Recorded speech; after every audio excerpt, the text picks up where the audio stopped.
Guys, we'll start the show soon. Take a look at the screen for today's headlines, please. Take a look at the screen for today's headlines. Today's show is going to be a good one. We have some leaked audio, and we are live on LinkedIn, Judah. Thank you.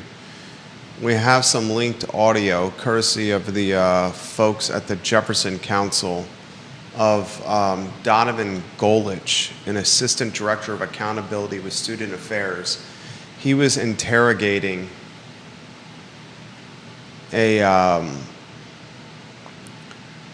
student at the University of Virginia, a ROTC student, an ROTC student, a first year, and using some, I don't even want to call them heavy-handed. I don't even think that characterizes the level of intensity this adult administrator was utilizing against a first year who didn't have his parents present, nor did he have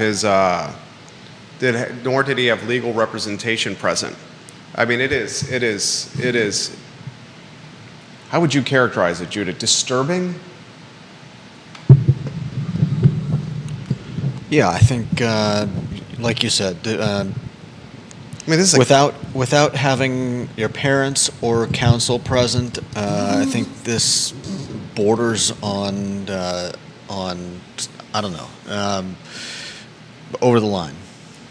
Golich has now stepped down from the University of Virginia. The hits continue for UVA. We'll play the leaked audio today for you on the I Love CVille show. Viewers and listeners, grab your coffee, grab your lunch, and get ready. And I'm going to ask yourself this. What if this was your son, your daughter in this room having to deal with this administrator and the aggressive nature of this interrogation? Threats, blackmail. It's pretty gross. We'll talk on today's program about the anonymous letter that made its way into the Daily Progress. One viewer and listener that listened to yesterday's program, The Fixer, had his take on the anonymous letter from the University Physicians Group doctors. And he said that the Daily Progress should not have published this letter because letters, part of the editorial guidelines for the Daily Progress with publishing letters is they cannot be anonymous. And he calls publishing a letter of this significance in the Daily Progress anonymously as malpractice. We'll unpack that on today's program. We'll talk about the judge who strikes down the new zoning, the expanded housing options, the increased density in Arlington County. A judge has partially struck down an update of Arlington County's zoning code. Similar cases in the works in Charlottesville with Charlottesville Circuit Court Judge Claude Worrell having to make a decision here fairly soon. And Judge Worrell lives here in the city. Yeah. We'll talk about that on today's program. What were you going to say there, Judah? I was just going to make note that in the Arlington case, 4 judges recused themselves because of similar situations to what's going on here, where Worrell has not, and that's why the judge on the case now is a retired judge. Right. We'll talk about that today. A lot we're going to cover on the program. Take a look at the screen for today's headlines. I think we got a pretty darn good show lined up for you today.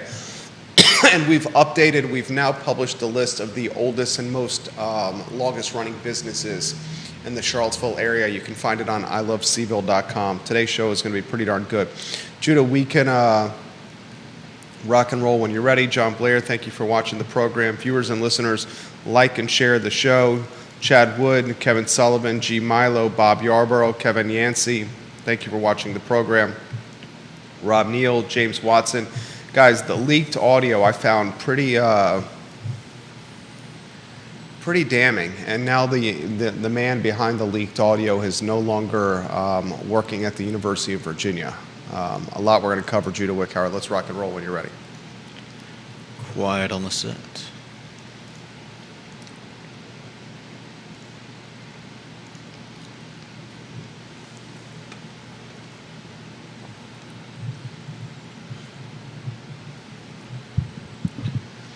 Good Tuesday afternoon, guys. I'm Jerry Miller. Thank you kindly for joining us on the I Love CVille show. Great to connect with you on what we hope is the last rainy day here in Charlottesville, Albemarle County in Central Virginia. Albemarle County Public Schools closed again. They were closed Friday, they were closed yesterday, they were closed today.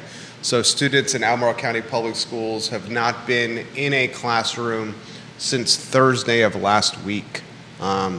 Some parents are concerned that schools may not open tomorrow, or may open in delayed capacity tomorrow. Time will most certainly tell. I had the opinion and commentary on yesterday's program that opening the school for those that could make it to the school, because a large percentage of the students, I put it at over 90% of the students were able to make it to Albemarle County Public Schools. And they should cater to the masses as opposed to having the few determine the outcome for the majority. What about teachers? If you want a commentary, you need to be on camera, please, sir. That way you're not just speaking off camera. I'm happy to hear your thoughts over there. Teachers, I empathize for the teachers, the administrators, the bus drivers. I get it. But again, if we're allowing the reality for the very small minority to impact the outcome of the very large majority, then something is wrong there. Something is wrong there. That's not what this is based on. Our country, that's not how we run government. That's not how we run local politics. That's not how we run a lot of things here. And Albemarle County Public Schools, you had less than 10% of the students probably unable to make it to school. And because of that, 90% plus of the students are on the sidelines or in the hallway or in their houses, their bedrooms, on screens, on phones, parents scrambling for childcare options or supervision for a third straight day. Mm-hmm. And then you bookend that with the weekend, and you got a lot of parents throwing their arms up and saying, what the hell is going on?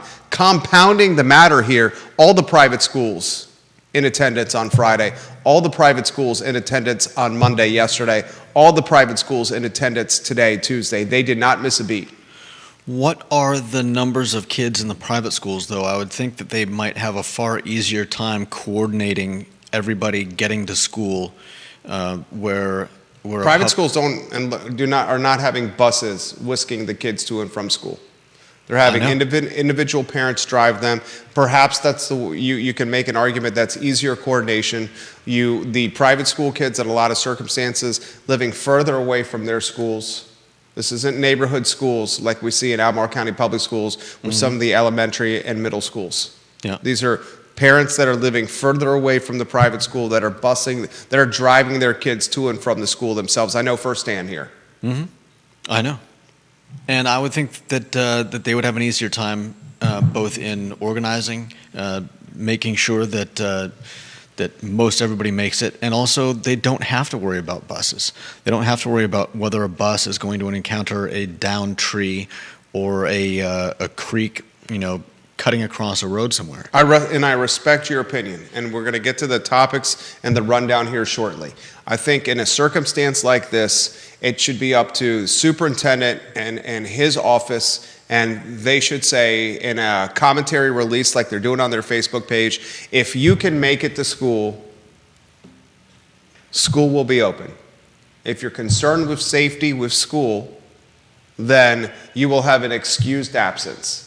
But we are clearly seeing the small minority and their inability to potentially make it to school because of flooded roads or because, as you said, trees are in the middle of the road because of this rain that we've had of late, impacting the outcome of the very large majority. Yeah. And this impacts not only students learning, but this impacts the moms and dads, the parents scrambling to figure out supervision and child care for their kids. Yeah. Okay, and this is a big deal. This is a lot of parents that are either pulling vacation time or not going to work and not getting paid. Yeah. Something for viewers and listeners to think about. A lot we're going to cover on today's program. If you want to put me on a one shot, I'll weave you back in on a two. Last week we highlighted the Jefferson Council. The president of the Jefferson Council is going to join us on the I Love CVille show on Thursday. It is going to be a dynamic interview. Thomas Neal, president of the Jefferson Council, on the I Love CVille show from Baltimore, Maryland, digitally via Skype on the program. The Jefferson Council last week, we talked about on the show last week, based on a blog post on the Jefferson Council website, was holding students accountable in two different ways. And the Jefferson Council, the author, James Bacon, said, look at how students were highlighted in this pro-Palestine protest in May on grounds at the University of Virginia, where they were eventually forgiven. They were exonerated. They were given a pass. And compare and contrast how they were highlighted with how some of the fraternities at the University of Virginia are being handled from an accountability standpoint with pledges and hazing. And the Jefferson Council highlighted an individual, Donovan Golich, an assistant director of accountability with student affairs, investigating a Theta Chi first year ROTC pledge, ROTC pledge of Theta Chi, interrogating, investigating, browbeating, blackmailing. I think it's all applicable here. This kid, a first year, an unsupervised first year, parents not in attendance, attorney not in attendance, no kind of representation to have his back in attendance. We now have the leaked audio from this investigation. I frankly had it last week, and I should have played it last week. I'm going to play it today on today's program because I think you, the viewer and listener, should hear what is happening. And I want you, the viewer and listener, to hear what is happening and ask yourself, what if this was your son or daughter being interrogated by an assistant director of accountability with student affairs at your son or daughter's respective university? An assistant director of accountability that says in this leaked audio has gone through law school, has worked for Commonwealth's attorneys' offices, and if the young man does not give him what he wants, ratting on his brothers of Theta Chi, then he is going to report him to his commanding officer at ROTC, write him up on honor charges, report him to the Albemarle County Commonwealth's attorney, report him to the Charlottesville Commonwealth's attorney, and call for him to be suspended and expelled from the University of Virginia, his scholarship revoked, and he's going to demand that the student pay back the scholarship that he had received up until this point at the University of Virginia. This is a crazy effing story. And it's another story that further adds fuel to the fire at UVA of what is actually going on at Thomas Jefferson University. We've had the UVA guide service suspended. Now the guide service under the purview, at least for now, of the admissions office. We had militarized state police pepper spray students in May during a pro-Palestine protest that was otherwise peaceful. We've had 128 doctors with the University Physicians Group author 3 anonymous letters, the last that showed up in the Daily Progress. And I got a text this morning from a prized viewer and listener. I've dubbed him the Fixer. And the Fixer sends me this text at 8:12 a.m. The Daily Progress has jumped the shark, he texts me. I don't really know enough to have an opinion on Craig Kent, but the Daily Progress publishing what amounts to letters to the editor from anonymous individuals is malpractice. Even their editorial guidelines prohibit anonymous submissions. That's from the Fixer. We'll unpack if that letter that was published over the weekend anonymously should have made it in print into the paper of record for Charlottesville and Central Virginia. That story on today's program. We'll also talk about the judge, the retired Fairfax County judge that has partially struck down an update of Arlington County's zoning code. Sean Tubbs has reporting on this. He highlights an article from Arlington Now, a website that covers Arlington County. The judge, David Schell, ruled against Arlington on 4 counts and found that Arlington County did not do enough to consider the potential impacts of higher residential density. Again, excellent reporting on Tubbs of this. A similar case is being made here in Charlottesville with the new zoning ordinance. Interestingly, 4 judges in Arlington County recused themselves for offering their opinion on this case because they were too close to the matter. In Charlottesville, Circuit Court Judge Claude Worrell Something like that. has not recused himself despite living in city limits. Lot to unpack on that story. As a reminder, last week we did a crowdsourced show on the oldest and longest running businesses in the Charlottesville area. How many entries on that list? Oh, man. I think we're up to 30-something. And more are coming in as viewers and listeners and readers suggest them. You can find that list on iloveseville.com. Leave it in the hero slot, Judah, for people to see. It's fantastic content aggregated by Judah Wickower, the jack of all trades, the jack of all wits. Two programming notes. Thursday, the president of the Jefferson Council on this show. So much to interview with Thomas Neal. So much to talk about with Thomas Neal in that interview. And next week, I'm on vacation with the family. Judah's on vacation with his family. He's heading to the Outer Banks. My family and I got some fun planned as well. So no programming for the I Love Seville Network Monday of next week to Friday of next week, but we will be back in the saddle with regular scheduled programming on Monday, October 14th. All right, Judah B. Wickower will give some love to Mexicali Restaurant, West Main Street, Mexicali, in the Flats building, the old World of Beer location. 50 parking spots on site in the Flats building. Johnny Ornalis, River Hawkins, big ups to those boys, creating a restaurant that's art museum, cocktail bar, music venue, and Latin fusion cuisine. I mean, it is absolutely dynamite. A playground on site, Mexicali Restaurant, guys. River Hawkins and Johnny Ornalis. Judah Wickower on a two-shot.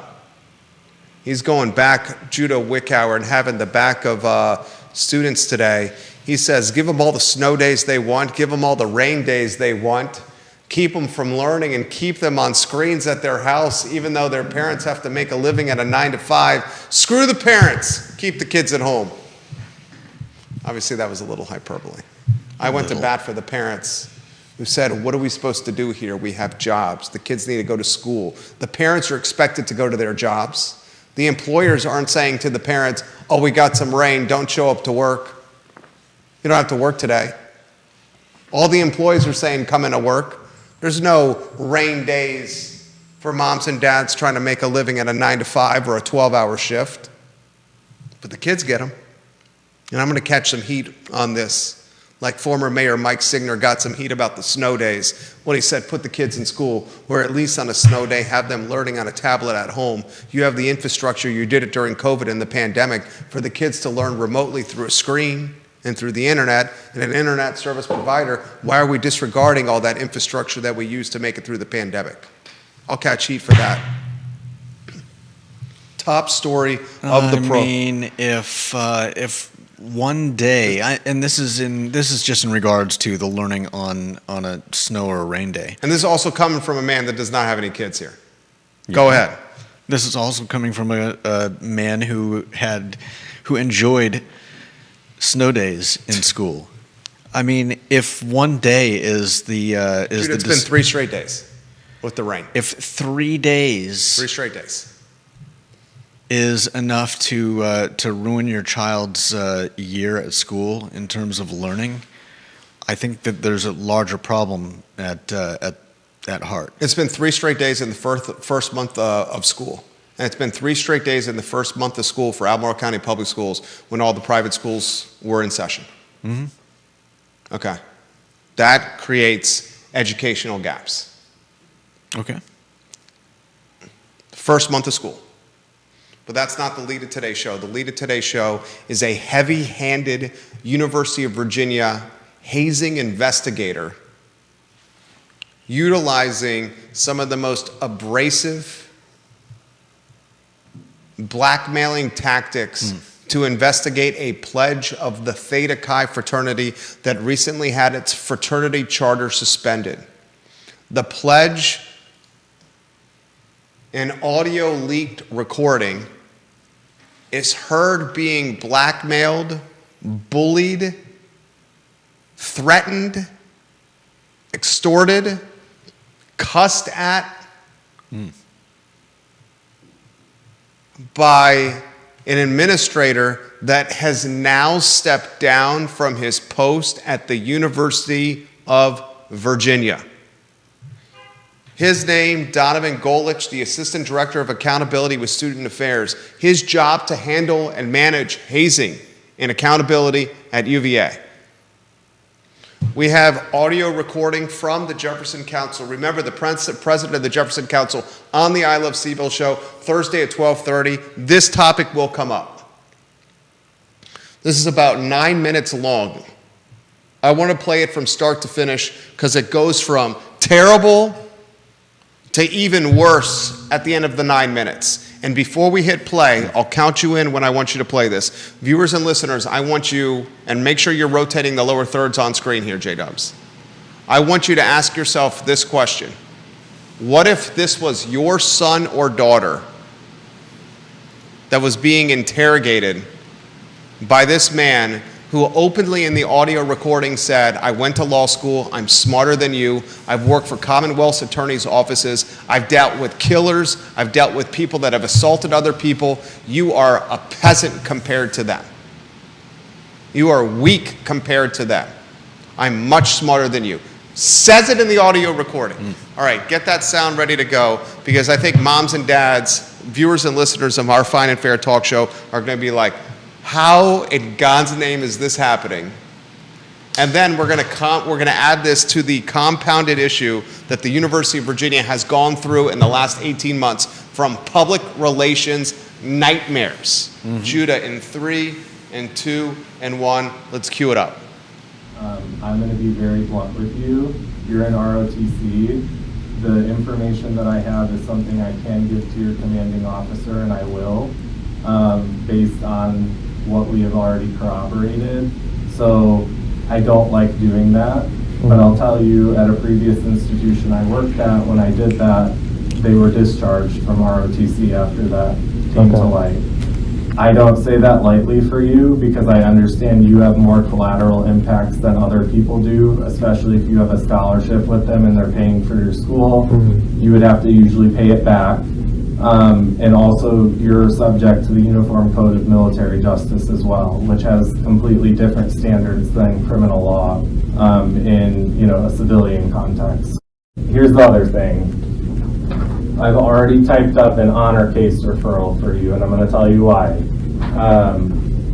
We have your questionnaire here, and you answered no to a lot of questions, and then specifically with the chores, you responded yes, volunteered, you had your answer, but ironically, most if not all new members had the same responses, including the statement that was made in the free response question. Your commanding officer is copied on it on the bottom. I can rip this up and make it go away for you. I can't necessarily make it go away for other new members at this point, or other active members at this point. They might be too far gone at this point. Elizabeth and I just sent 35 members of another chapter to UJC. We're also sending another 15 new members to honor, potentially. That's not something we like to do. 10 of them were graduating this semester. That's really, really bad. You have the opportunity now to avoid that. And people in the other chapter thought I was bullshitting them. I was not. They were terminated from the campus, and all of them were sent to UJC. They all had to hire lawyers. All of them needed, different types of representation. Their parents came down. Elizabeth and I have been meeting with them for the past week about all this. I don't want to do that with you. But we've got to stop the funny business, and we have to start having real conversations. This is the time to just be smart and think about yourself and your future. I really don't want to send people, especially you, and I am going to single you out here, as well as one of your other brothers that I believe is in ROTC. This will be tough for you, in my experience. the thing that someone did I worked at Ohio State, that's where I went to school. That was the first student conduct job I had. What the cadet did was relatively minor and they got discharged. So here are the allegations we've confirmed. New members were coerced or required to engage in lineups in the chapter house. During such lineups, new members were quizzed on fraternity and biographical information regarding members and were punished for answering questions incorrectly by having to perform calisthenics, which included push-ups, wall sits, bows and toes, and squats. New members had to consume various food and non-food items, including habanero peppers and a heinous mixture of unknown items. New members vomited, were physically fatigued, and in some cases injured. New members were ridiculed, screamed at, or otherwise verbally harassed. New members were confined to remain in certain spaces in the chapter house. New members had to wear a costume associated with the pointless role they were assigned. New members were coerced or required to consume various food and non-food items outside of the context of lineups. New members were coerced or required to engage in pointless tasks and embarrassing activities. This included carrying a pledge pack, which included cigarettes and condoms. New members were assigned a pointless role by active members. New members were coerced or required to engage in personal acts of servitude. This included new members cleaning the entire chapter house, new members running errands for or offering favors to active members, including taking them to certain places or picking up food for them. Additionally, it is alleged that Theta Chi further engaged in the following behavior. Active and new members misled the university in relation to this investigation. I'm just here to kind of clear your name. That's really what we're here to do, give you that chance so you don't throw your ROTC career potentially away, or at least put yourself at risk of that being the case. So let's be brutally honest here. Do you think you could do that? Mm-hmm. Okay. So let's walk through the first part about lineups. The quizzing of information. Tell us more about that. I've never been quizzed on information, but the frat, like, it's part of the Resolute journey that, you know, they want you to learn the creed. And I want to learn the creed too. I mean, I love the people, correct. And like, it's the part of the brotherhood, and I want to be connected to the brotherhood. So I have, like, honestly, I've kind of been slacking compared to other people because I've been trying to balance ROTC, a frat, and then also school, and also have like social life outside of the frat. So I've missed a ton of like like chapter meetings. Andrew, stop. We are beyond the point of putting on the show. I also know you guys have been coached on what to say during these meetings. You all say a very similar thing. That's not normal. We say a similar thing probably because... No, it's not probably because that's what happens. That's not normal. Everyone has a different ways about going about their words and how they say things. You guys are saying things almost to the T. You are picking the wrong path right now. You are picking the wrong path. I'm not bullshitting you. This is it's already typed up. I have your what is it? Your commanding officer of Naval ROTC copied on this. I don't care. I will submit it to him because you will need to learn a hard lesson. You're naive still. You're young. Maybe perhaps you do. Maybe you're not cut out to be in the Navy. Is that what that? No, seriously. The Commonwealth's attorney was notified about this behavior, such that a police investigation is probably going to be ensuing very soon. So that's already going to probably put you in some hot water with Naval ROTC because you're going to be the subject of a police investigation. This is not helping because you're going to be adding, 1, your honor charges, 2, I might even add obstruction of the student conduct system with UJC, so you'll have to go to 2 boards. Because I can do that too. I just think it's kind of odd. Maybe my story is just completely different than some of the other kids. No, it's not. It's not. I really just, I don't show up at the frat a lot. I was assuming that's why I was the last person that's to an get easy called, That's an easy alibi. That's an easy alibi that a lot of people have tried to take. A lot of people have tried to take. You're not special. Well, the alibi is true. I'm Here's very the thing. involved. I'm on the Operation Smile Club here. I'm in the RTC. This stuff happened. I don't understand if you, like, I'm not bullshitting you. I don't care. I will send you to honor, and I will sleep at night just fine, even if it has harsh consequences for you, because I know that, guess what? I held someone accountable, and they're gonna learn a life lesson. You don't need to be that person. You don't need to be the tough guy. I'm just gonna send you to honor because I don't wanna waste my time anymore with you. I'm gonna be honest. I already have your written responses in a questionnaire. I already have evidence proving that several people have corroborated what have occurred, which is different from what you wrote. So you can deal with the honor committee and see what they think about you, because I'm done with people like you. I don't fuck around. You think your ROTC commander's tough? Guess what? You guys just met your match. I'm gonna ask for a suspension of you probably. That will be my making amends with you, because I seriously don't want you on grounds. I think you are a threat to the health and safety of other people on this campus with how you act. So my amends are gonna be temporary removal from grounds. That's what I'm gonna ask for. And I'm gonna ask for that for several other people. I went to law school.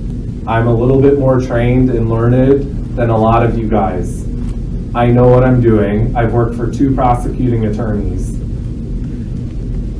This is nothing. I've dealt with people who are dealing with aggravated assault, someone who killed someone. This is nothing to me. This is easy. And you guys have so many tells. This is, I'm looking at this as if it was one of our sons in this position. And heavy-handed is not even a fair way to describe what just happened there. Yeah.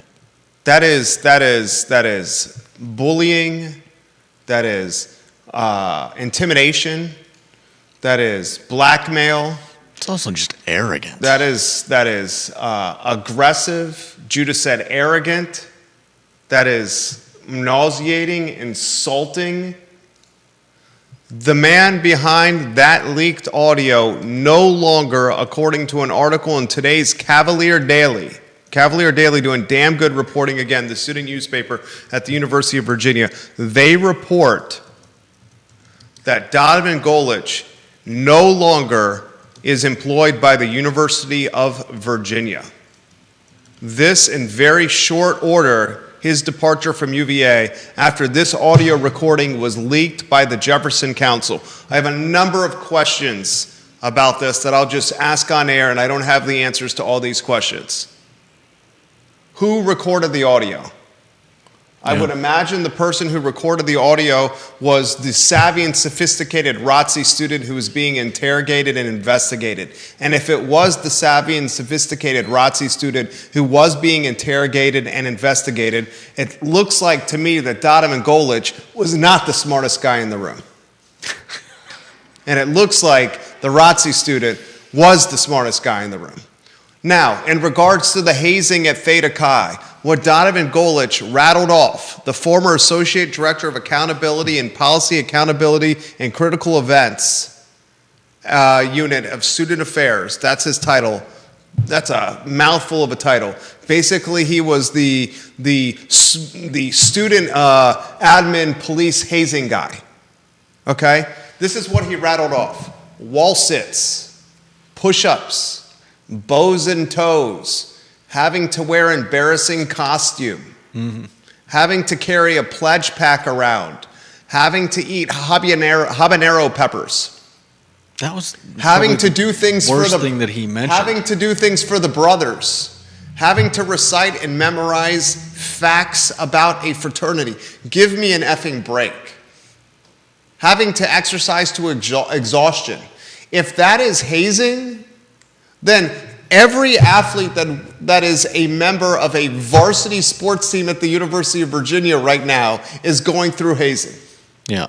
Every athlete, football, basketball, baseball, tennis, wrestling, swimming, squash, you name it.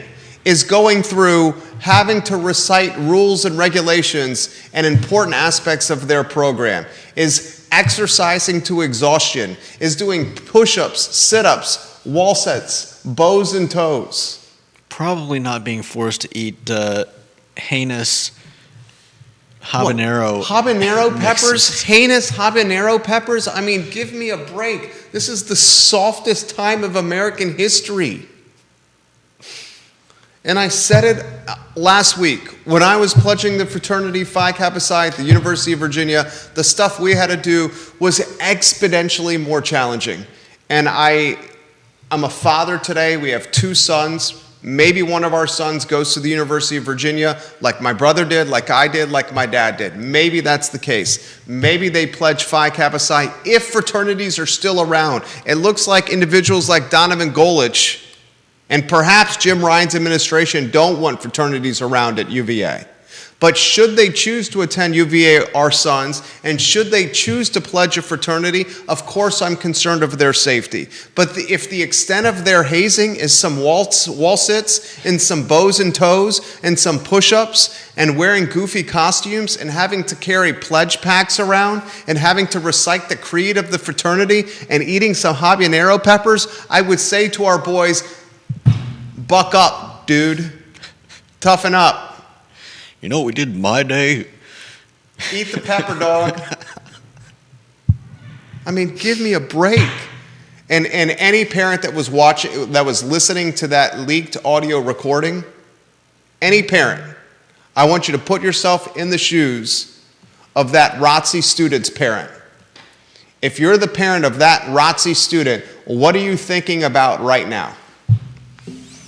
What are you doing right now?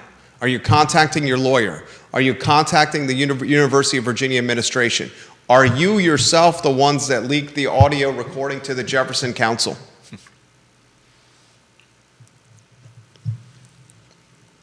And then we'll take it a step further. The last 18 months, the last 24 months, and this is coming from a guy who bleeds orange and blue. I bleed effing orange and blue. Nothing I'd rather do than go to football and basketball games and watch squash and walk around grounds. Nothing I'd rather do. But the last 18 to 24 months at the University of Virginia have been a public relations nightmare. Yeah, no doubt. You've got the May protests, pro-Palestine peace that ends up in pepper spraying debacle. You got 128 university physicians writing 3 anonymous letters, the last one disparaging the president. And we'll get to that letter and whether it should have been published in the Daily Progress or not. Anonymous letters go against what is allowed to be published editorial-wise or letters to the editor-wise and the paper of record for our community. You got a university guide service that's been suspended, now has to report to the admissions office and has to toe the company line with what it's offering commentary-wise to prospective students and their parents. You have an investigation as it applies to the murder of 3 football players, and this is where Judah's going to bristle. An investigation, the report, the audit report that should have been released to the community that has not been released. You got who ordered the militarized state police to pepper spray the kids? Was it Ryan or who was it? You got the Board of Visitors squabbling on the record. What are they doing off the record at BOV meetings? Now this? Come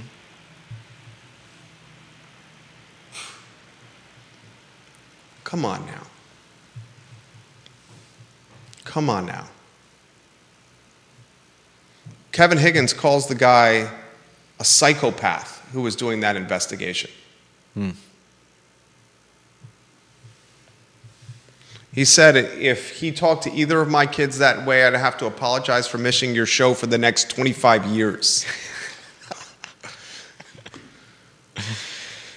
It was, he definitely seems to have a chip on his shoulder over, A vendetta. If he's the guy that's in charge of looking into hazing, I mean, It seems very personal. Seems extremely personal. And the same guy is managing the forgiveness of those with the pro-Palestine protest. Mm-hmm. John Blair, I'm not familiar with Greek life or governance, so here's a question for you.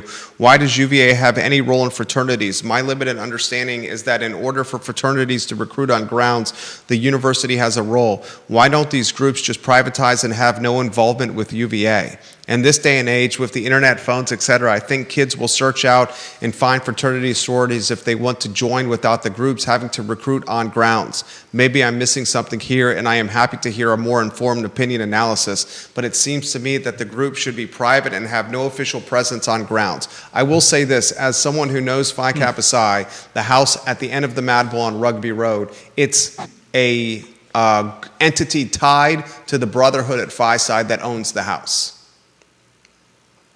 And there's a board of directors that calls the shots on what's happening with the house and the house budget. It's not the university that owns the house. And interestingly, that's often the case with fraternities. 100%. 100%.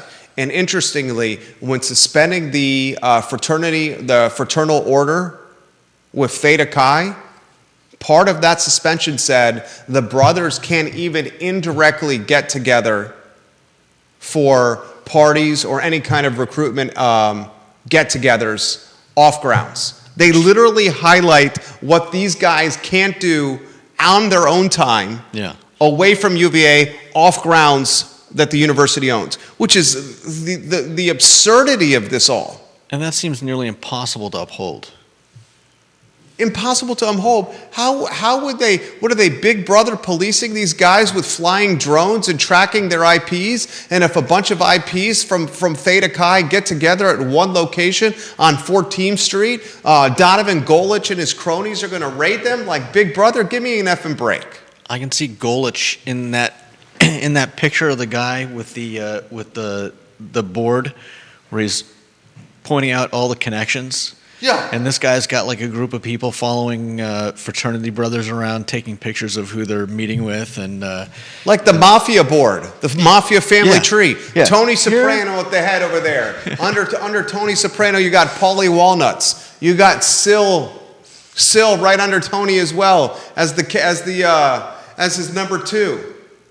Paulie Walnuts right next to him. Christopher Moltisanti over there. Big Puss right next to him. Bobby Baklava next to him. The Departed and Dead Jr. right below that. Give me an effing break, Donovan. Ginny Who watching the program. I think this abuse of adult power happens more than you know with teens, young adults. 2 of my children have had authority figures issue empty threats to them, not at this heinous level, but still inappropriate. Thankfully, my kids knew they had done nothing wrong and had the tools to handle the situation. Ginny Who also says, this guy deserves more than simply having to step down, and the young man being interrogated deserves praise for keeping his cool and responding appropriately. What responsible adult in such a position is dropping the F-bomb with a student? Completely unprofessional in so many ways. Those exercises would be cake for a ROTC student as well. Also, is it hazing if a history professor makes you memorize facts? If so, I'm guilty. Great question. Great point from her. Yeah. Here's a better question. Going through that interrogation, was it Golich that was hazing the ROTC student? Was that 9 minutes in that interrogation more demeaning than the month and a half, 2 months he had of pledgeship? That might be taking it a little far. No, asking a sincere question. I'm going to threaten you. I'm going to pull your scholarship. I'm going to say you're going to have to pay the money back for the time you were on here. I'm going to report you to the Commonwealth's attorney. I'm going to report you to the one in the city, the one in the county. We're going to take you to honor code. I'm personally going to track and make sure you stay suspended. I went to law school. I'm smarter than you. I dealt with murderers and folks that have assaulted. You got nothing on me, Holmes. Give me a break. If that was my kid, come on. I think a lot of people are saying if that was my kid, the school would be getting more than just an earful. Neil Williamson shares a story from March of 2024 From NBC News, the University of Maryland suspends fraternities and sororities pending investigation. The suspension applies to all organizations affiliated with the College Park campus, the Interfraternity Council, and Penn Hellenic Council, which represent 21 fraternities and 16 sororities. And I'll get off the topic with this. Viewers and listeners of our Fine and Fair talk show, there is a large fraction, and I'm going to Deep Throat next. There is a large fraction. Faction. There's a large effing group. How's that? There's a large portion of the University of Virginia, administrative-wise, that wants fraternities and sororities eviscerated. Eviscerated. And he was clearly one of them. And that dude's clearly one of them. Interestingly, ties to Ohio State. Who else has ties to Ohio State that's in the crossfire? Craig Kent. Not saying they're linked by any means, just a hell of a coincidence. Yeah. Deep Throat. He says this. To John Blair's point, that is exactly what Harvard's final clubs and fraternities have done. They are private. And the university eventually still went after them, tried to pass a rule that said you could not apply for fellowships unless you certified you were not a member of a single-sex social organization. Wow. But then a Supreme Court case called into question whether this case was legal, and Harvard dropped the effort.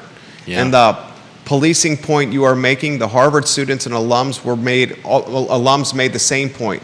It was a public relations catastrophe for Harvard. Part of the suspension of their charter was you, the brothers, can't even get together at an off-grounds house and fraternize or socialize.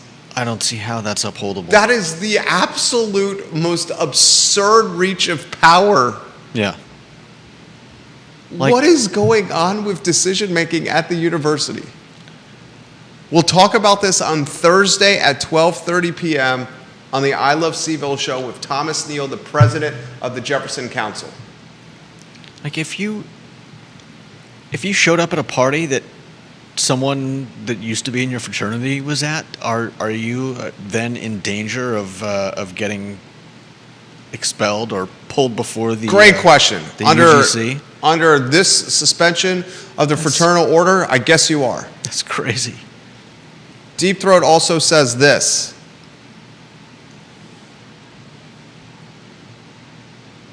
Virginia's one-party consent state, so he would be allowed to record it. If the recording is a standard practice of the investigative office, that is crazy that he would record this and think it would not look terrible. No doubt.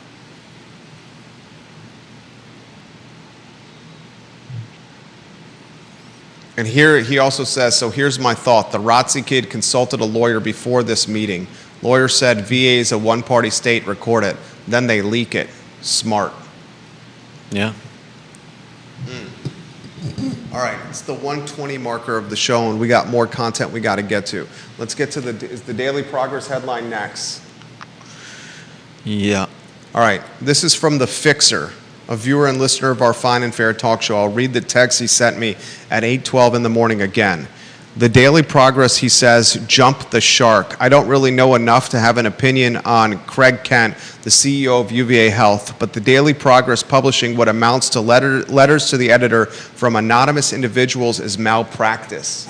Even their editorial guidelines prohibit anonymous submissions. He then goes on to say a couple of other things, but I'm not going to read those other ones.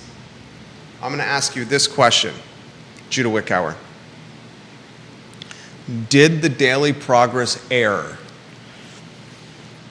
by publishing on Saturday this past weekend an anonymous letter authored by 128 members of the University Physicians Group, a letter that disparaged Jim Ryan, and a letter that indirectly, without naming him, but very directly, attacked local luminary Bill Crutchfield? Did the Progress err? This is a tough one. I think he's got some good points that I didn't know about. At the same time, I feel that making the letter available is part of their job as a reporting agency. So I'm kind of divided on how I feel about it. I'm certainly glad that somebody posted the letter, but Okay, I'll follow up. Letters to the editor or an editorial written by a party not tied to the Daily Progress staff or Lee Enterprises payroll. Always have a byline associated with it. Has Pandora's box been open? Has a precedent been set that now letters to the editor can make it into print of the Daily Progress? And if they refuse because there's no byline or author or because it's anonymous, then someone can say, well, you allowed this one, you have to allow mine. it's a good point. That's the point the fixer is making. Yeah. Would it And the have been- fixer calls it malpractice to publish this letter.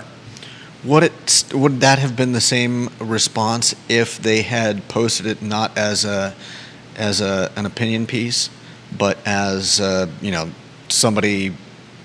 It was as basically a story? letter to the editor. You call it an editorial, you call it a letter to the editor. The same rules are you have to have a name attached to it. That's fair. Did the Progress air, viewers and listeners? Interesting question. Yeah. I'm torn on this because the message has to get out. I agree. The message has to get out. And their essentially attack on the president, Jim Ryan, characterizes how split this university is right now, especially atop the totem pole, especially with how it's managing public relations crises. It's just not doing a great job of it. No, definitely not. In 2024, the interesting thing about 2024, this digital society, connected society, is these 128 physicians, and I'm going to offer them pro bono advice. I hope it gets to them. They should probably create some kind of digital entity or digital brand. Look at what the Jefferson Council is doing with driving the narrative. Look at what Livable Charlottesville is doing with driving the narrative. Look at what Sean Tubbs has done with driving the narrative. Look at what Molly Cogner has done with driving the narrative. Look at what the Citizens for Responsible Planning have done with driving the narrative. Look at what I Love Seville has done with driving the narrative. You take your content, you archive it on a platform, and it doesn't have to be that slick.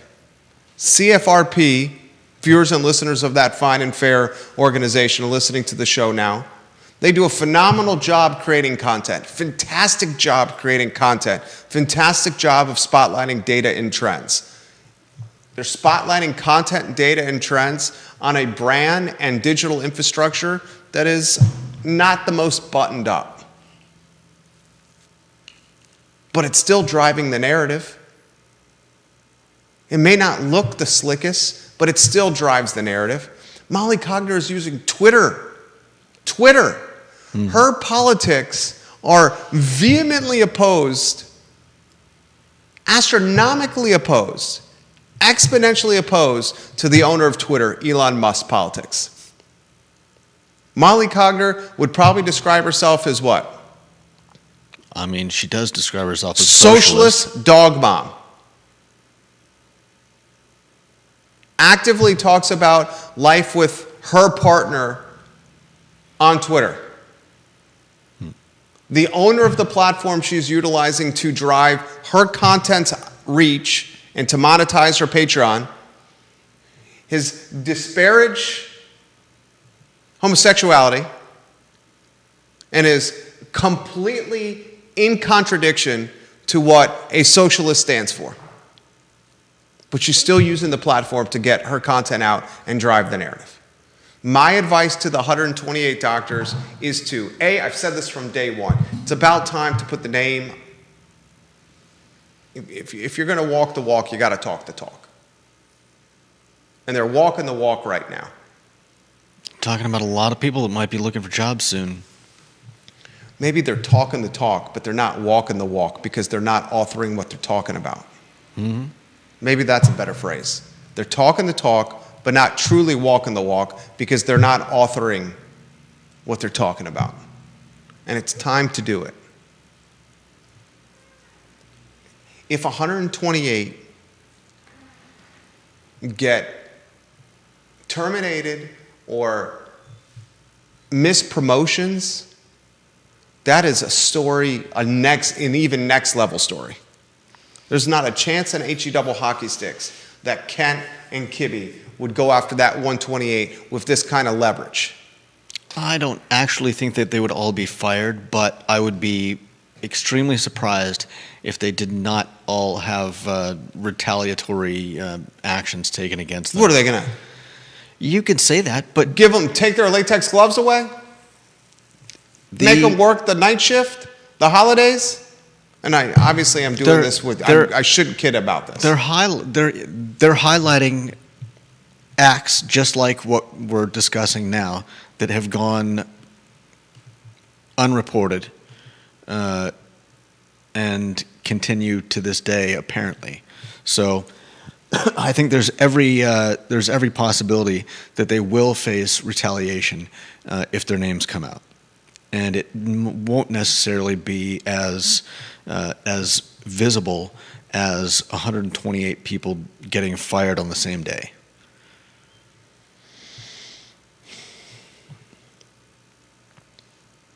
And I'm not saying that makes it right that they're not giving their names. It's time to author.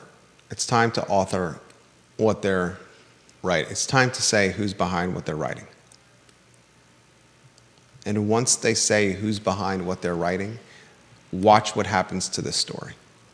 It will have the impact. Their efforts will have the impact they want. Right now, their efforts are not having the impact they want because there is no names attached with the effort. So it's just being categorized as, oh, that anonymous group over there. Jim Ryan tried to do it. It's not had the impact they wanted. I don't know if I agree with you that the impact is going to be so much. Dude, if it's the heavy hitters that are behind this, which I'm being told it is the heavy hitters that are behind this, heavy hitters are a part of this. Some of these heavy hitters have clout in this community that is far more significant than the CEO of UVA Health. And it's because they've been in this community longer than the CEO of UVA Health. Okay, but what's If that some of the people that clout I've been going told to that are a afford part them? of this 128, you're talking about folks that are pillars of the community. That Pillars. doesn't magically mean that something is going to all of a sudden be done. It will drive. I know It will it'll push the momentum legitimize to a different echelon. It will better word, like you just said. It will legitimize the effort even more. I agree. I don't necessarily think that means that UVA is going to change their response or do more to get to the bottom of this, considering the fact that they've just accused Jim Ryan of knowing about this whole thing and coming out with statements basically saying, oh, it's just a bunch of disgruntled employees. Well, we will agree to disagree on this because the tactic Ryan is taking is dismiss and marginalize. Yeah. And Chalk it up to sour grapes is the topic, the tactic he's using. I don't necessarily think he's going to change that tactic if the names came out. If the names came out and they were longstanding pillars, tenured pillars, that tactic could not be used. Why not? Because they have a longer tenure at the university than Ryan himself. Doesn't mean that they're not disgruntled. Agree to disagree on this one. Ginny Hu makes the point with the Theta Chi story. They lost their fraternal order. It was suspended to 2028, 2029 at the absolute earliest for reinstatement. She says, what if some of those upperclassmen were already living in an off-grounds house or apartment with 2 or 3 of their brothers? I did that. Absolutely very well could happen. Yeah. Do they now have to move out? Right. Do they have to separate from each other? Absurd what is happening. I don't even recognize the university anymore. Next headline. Is this the Arlington County one? This is an interesting one. Yeah. Judge strikes down new Arlington County A retired judge, zoning Sean update. Tubbs, good reporting on this. A retired Fairfax County judge has partially struck down an update of Arlington County zoning code that allowed for increased residential development in areas that have been reserved for single-family houses. His name, Judge David Schell. He ruled against Arlington on 4 counts and found the county did not do enough to consider the potential impacts of higher density, residential density. This same argument, almost similar argument, is being made in Charlottesville's in Charlottesville Circuit Court by a group of plaintiffs who want Charlottesville Circuit Court Judge Claude Worrell to hold a trial on their claims. Yeah. Listen to this. You'll appreciate this. Deep Throat offering some perspective here. Worrell's problem, and remember, Worrell lives in the city of Charlottesville as a homeowner. Yeah. He and says has not recused himself. He has not recused himself. Like 4 judges in Arlington County recused themselves because they thought they were too close to it. Yeah. Deep Throat's words via DM. Worrell's problem is not just that he owns property in the city. It is also that his wife is an activist. She is on the Human Rights Commission and was a signer on a letter to council advocating for the passage of the new zoning ordinance. Ooh. He says it's insane that he has not recused himself. Yeah. And then he highlights that he created problems by not recusing himself from some of the Unite the Right rally cases. He was on the scene when the riots happened, called police himself. Ultimately, one of the defendants motioned for his recusal, and he finally recused. Huh.